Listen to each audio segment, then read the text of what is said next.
So I started watching hockey in the 80s. And most of the players, because they're young players, hockey players, and sometimes 17, 18 years old when they come up, were all metalheads. I mean, heavy metal was huge in the 80s, a lot more of the medium than it is today. And I got to meet like Luke Robitaille and Marty McSorley, and actually, Yager. Those guys are all from Europe who listen to heavy metal, And exactly, even Luke was huge.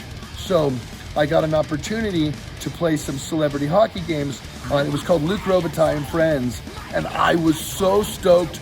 So I'm playing out there. I'm out there with Bertie Nichols, Steve Duchesne, Marty McSorley, Kelly Rudy, Luke Robitaille, just all these killer hockey players, Ron Duguay.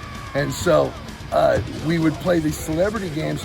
And so I think that I was invited because I was a metalhead and they were such big fans of us. And it was funny, we would be in the locker room and we would be in awe of the players, but the players were so much more in awe of us.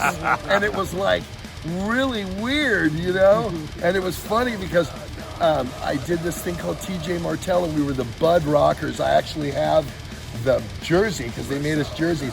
And Kelly wasn't in the goal. Kelly was skating because he said, I'm not playing goalie, I'm skating. And he was still a king, and Sorley was a king, and Duchesne was a king. And so Luke probably had all of his boys, had a couple other players, and there was a bunch of people in there. So I'm in the dressing room, and my change bag with my gear, because I do skate a little bit, not that great, and was a Calgary Flames bag. He walks in, and he grabs his stick. Mind you, McSorley probably would have never played for the Flames. And he picks it up and he goes, what's this? And I looked at him, I go, that's mine, bro. He's oh, really, Theo Fleury? Theo Fleury. But then him and me and McSorley hit it off. And we became really cool, tight. And I kept in touch with him for a few years and then we lost touch. But it was really cool.